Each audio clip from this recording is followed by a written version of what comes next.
Vejo aquele sorriso por toda parte. Ele me saúda de repente em meia escuridão. Numa esquina, nos meus sonhos, aquele grande sorriso. Uma boca cheia de dentes que parecem lisos e uniformes. Não dá pra saber quão afiados eles são até que se esteja descendo por sua garganta. Aquele diabinho querido. Não posso fugir dele. O que estou prestes a contar vai soar inacreditável. Não sou bobo. Todos vão ler isso e pensar. Não sei quem é esse tal de Buddy acha que é, mas ele não vai me passar a perna. Mas eu tenho que escrever isso. Eu tenho que contar a história. Mesmo que ninguém acredite em mim, eu preciso fazer isso enquanto ainda dá tempo. Antes que, a cada som, a cada chiado, eu vejo aquele sorriso. Qualquer um diria que eu tô ficando doido. Mas eu sei qual é a verdade. Eu sei o que eu vi. Sei o que aconteceu. Você precisa ler com atenção. Palavras nunca foram lá o meu forte. Mas preciso usá-las.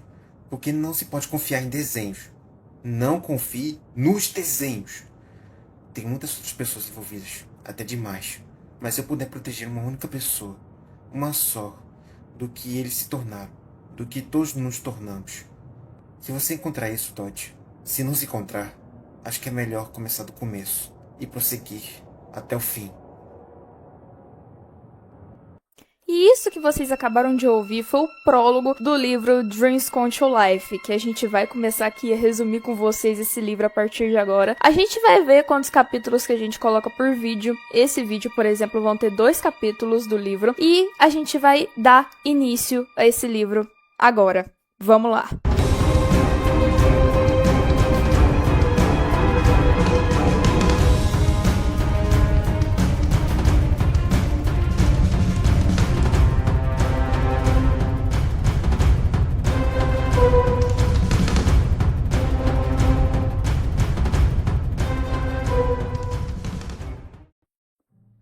O livro começa com o Buddy falando ali um pouquinho sobre a famosa frase do Joey, que é aquela frase sonhos viram realidade. Famoso Dreams Come True. Então, gente, aí o Buddy ele começa a explicar que, esse papo de sonhos se tornam realidade é só algo pra gente rica, porque pra pessoas como ele, que moravam numa região mais pobre de Nova York, acabava que ele acreditava que ele não tinha condições de ver os seus sonhos se tornando realidade. Então ele continuava estacado ali. E aí ele começa até a descrever um pouco que ele gostaria muito de desenhar a cena que ele via na época de quando ele morava naquele lugar. Então, ele começa a descrever, só que ele não tem como desenhar. Então ele começa a tentar descrever usando o nome da Dot pra tentar, né, deixar bem claro ali o que tá acontecendo. E a gente vê realmente que tava num calor insuportável. Insuportável, tanto que tinha gente já ficando maluca da cabeça, brigando ali no meio. E eu não sei porquê, mas ele descreve que o lugar tinha cheiro de mijo. Isso, literalmente, mijo. Eu não tô brincando, isso tá realmente no livro. Então, aí ele começa a perceber, ele começa a descrever essa cena toda do que tá acontecendo ali. E ele usa uma filosofia da Dot que pra você escrever algo bem feito, você tem que descrever na história os 5 sentidos. E quando ele vai tentar descrever o paladar, ele para. Ele explica que ele para porque ele já não aguenta mais aquele cheiro, aquele gosto de tinta. Porque ele já tá tão acostumado com aquele gosto amargo de tinta que ele acaba não lembrando mais de nenhum gosto. Então aí a gente já começa a perceber. Então esse protagonista desse livro, na verdade, tem alguma relação com algum bicho de tinta. Ele é algum bicho de tinta que existe dentro da franquia de Bendy, que a gente logo vai descobrir mais pra frente, provavelmente. E conectando com essa questão do calor, a gente entra numa parte em que o Buddy explica um pouco sobre a história de vida dele, como é a vida dele. O que acontece, gente?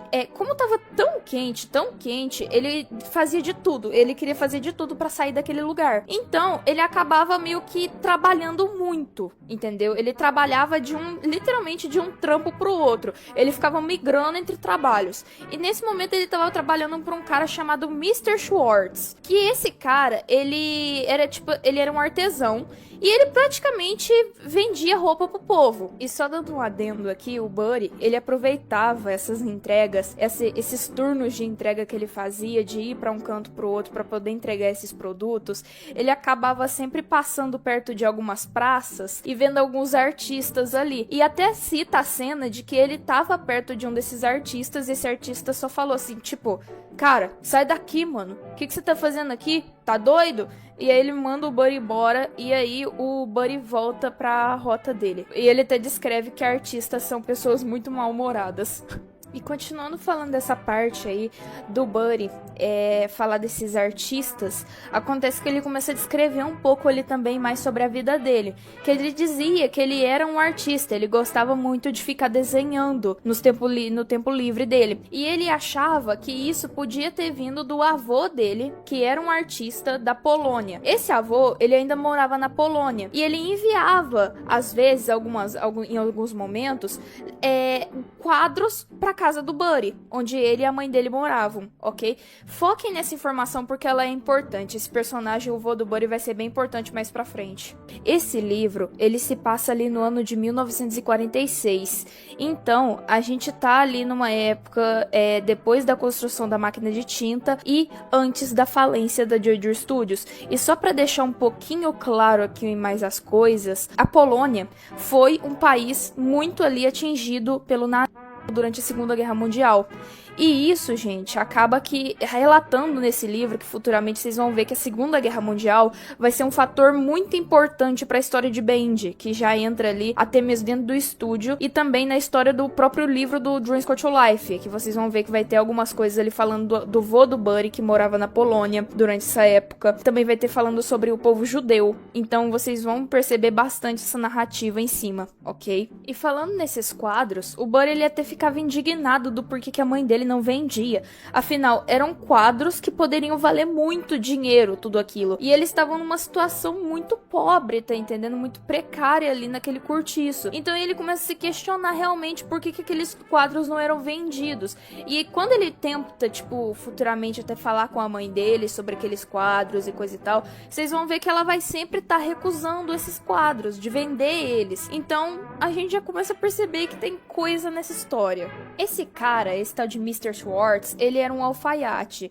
E o Buddy, ele era o entregador principal dele, entendeu? Porque todos os outros entregadores dali eram mais novos que ele. Então, o Mr. Schwartz chegou pro Buddy e falou: tu vai ser meu entregador principal porque você é o mais velho. Ok. E aí, gente, ele tava, né, com uma dessas entregas pra entregar e ele acaba sendo meio que roubado enquanto ele tava encarando aquele artista que eu falei pra vocês. E aí, o Mr. Schwartz falou: olha, não me decepciona, você é o meu principal entregador. Se você me decepcionar mais uma vez, você tá demitido. E ele ficou muito preocupado, né, porque ele precisava daquele dinheiro. Tanto ele quanto a mãe dele trabalhavam pra aquele cara. A mãe dele como uma costureira e ele como entregador. E aí ele ficou muito preocupado, tipo, gente, se eu fizer qualquer coisa errado, vou perder meu emprego.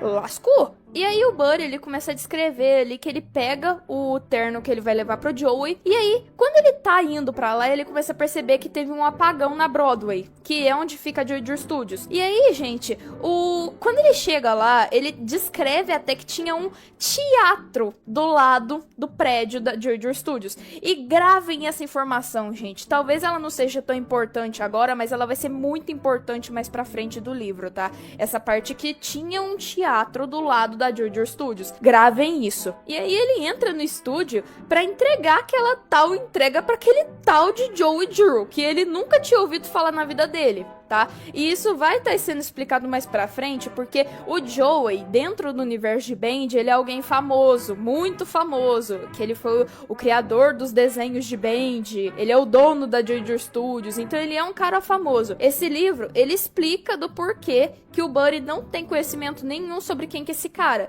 já que o Buddy ele não tinha acesso aos cinemas, que aqui a gente conhece que os desenhos de Bendy, eles eram apresentados antes de se passarem os filmes no cinema. Sabe aqueles anúncios chatos pra caramba que passa antes de qualquer filme no cinema? Então, Bendy, todos os curtas de Bendy que a gente tem acesso, passavam antes dos filmes. Então aí que tá onde se passavam os desenhos de Bendy.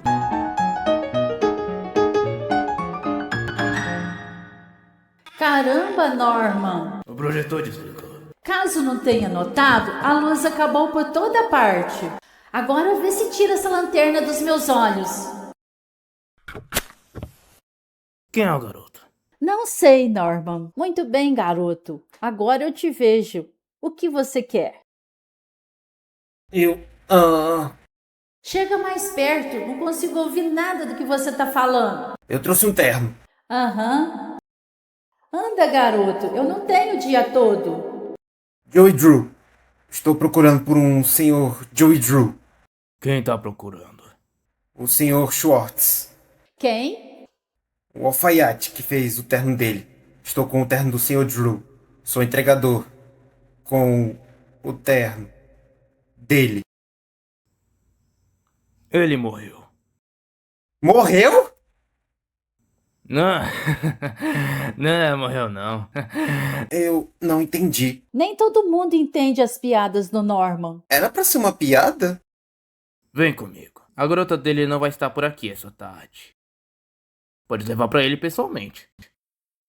E aí depois disso, ele e o Norman vão pra frente, porque o Norman até fala, não dá pra usar o elevador, não dá, gente, vamos ter que subir essa escada. E tava muito escuro e muito quente, tanto que o Norman, ele até falou, olha, eu tenho coisa pra fazer, pega essa lanterna, faz o que você tem que fazer. Ele entrega a lanterna pro Buddy, e aí ele vai, né, o Buddy, ele continua, enquanto o Norman volta pra sala dele. E só adicionando um negócio aqui, por incrível que pareça, o Buddy, ele descreve que tinha uma gota de suor descendo pelas costas dele para um lugar não tão feliz. Isso tá literalmente no livro, gente, eu não tô brincando. O Norman, ele também explica aonde que o Buddy tem que ir, já que ele falou que ele tinha que ir pra sala do Joey. E aí acaba que pelo calor e pelo escuro, tamanho escuro que tava ali, ele desmaia. Ele desmaia na frente da sala do Joey.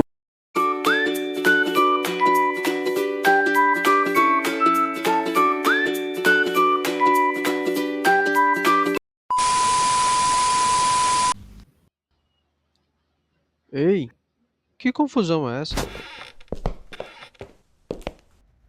Sinto muito. Eu tenho uma entrega pro senhor Joey Drew.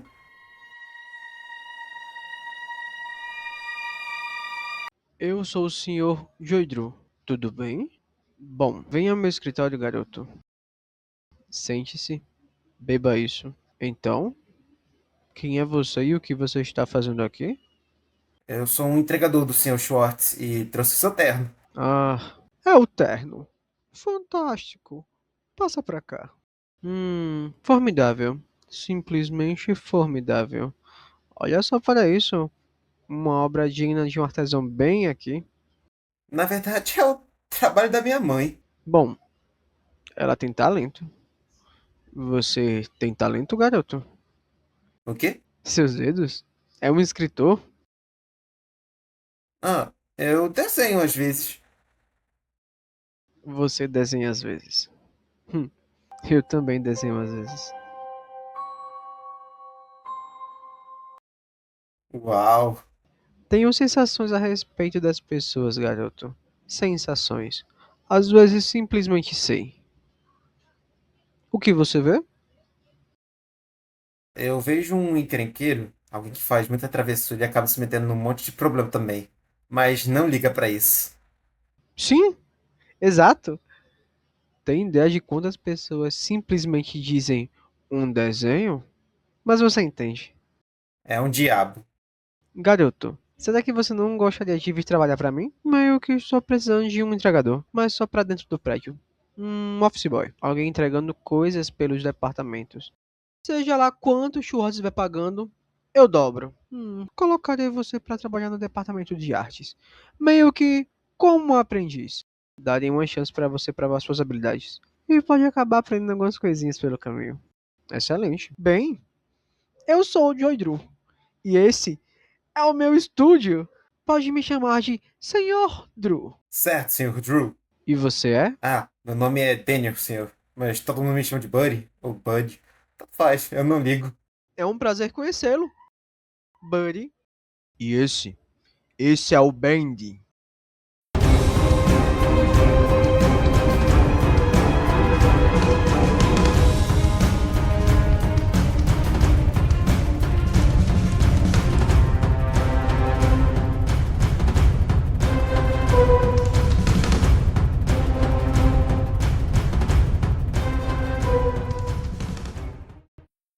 Oi, Bendy.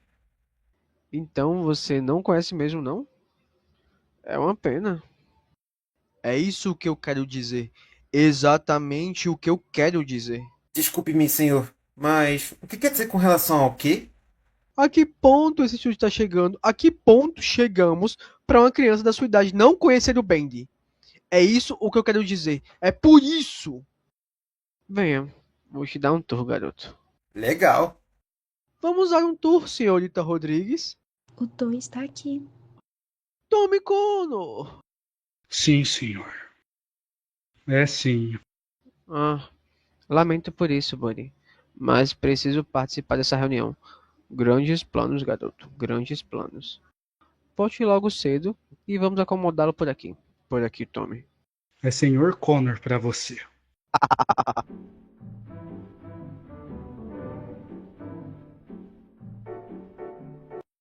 Pra que ele te contratou? Office boy.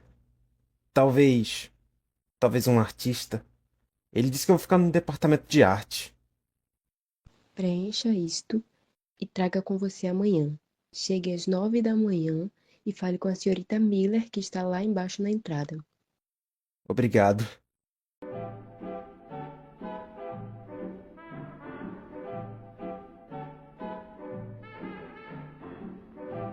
E aí o Buddy, quando ele vai pra casa, ele percebe que as luzes da frente da casa estavam acesas. E ele até ficou muito feliz porque a mãe dele tinha deixado elas acesas pra ele quando ele chegasse. E ele até descreve que ele entrou muito devagar porque ele tava com medo da mãe dele pegar ele chegando muito tarde em casa. E aí ele entra e vai direto pro quarto dele, gente. E aí quando o Buddy vai dormir, ele tem um sonho muito esquisito. Tem uma porta na frente dele, uma porta fechada, e ele vai tentando ir até essa porta. E aí tem alguém batendo do outro lado da porta. Quando ele chega perto da porta, uma mão sai da porta e lança farpa para tudo quanto é lado. O Buddy acorda no susto, né, pelo pesadelo que ele teve, o sonho que ele teve.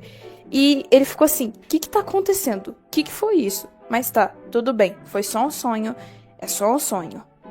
Né? Só que aí quando ele acorda, ele começa a descrever que ele começava a se sentir observado, tinha alguma coisa observando ele. E quando ele olha pro lado, tinha uma figura parada na porta dele, uma figura esguia, alta, magrela, entende? Então, gente. E nesse momento ele achou que ele ainda tava sonhando, só que ele não tava. E aí ele dá um grito, a mãe dele aparece durante desse grito que ele deu. E ele começa, tipo assim, fica longe dela a sua coisa, entendeu? Só que a mãe dele fala assim, tipo, Buddy, o que você tá fazendo? Esse é teu vô.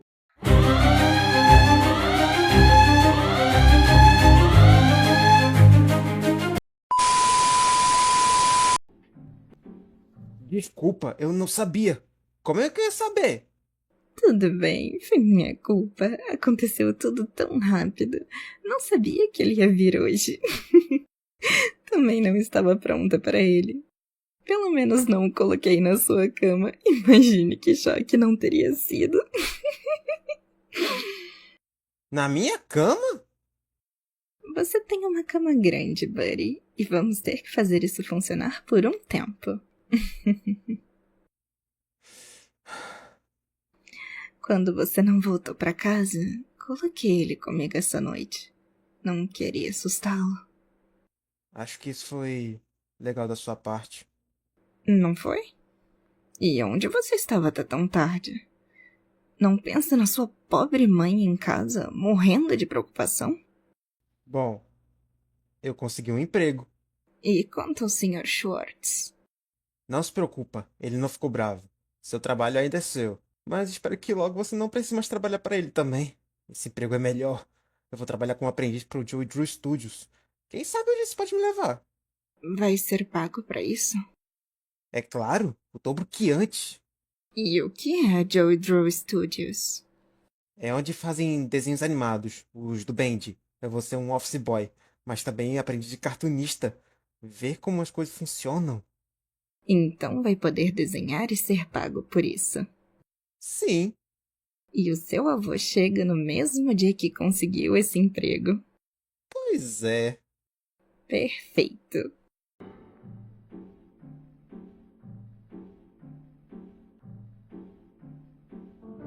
Então foi esse o vídeo, pessoal. Espero que vocês tenham gostado. Deu um trabalho pra gente fazer isso aqui.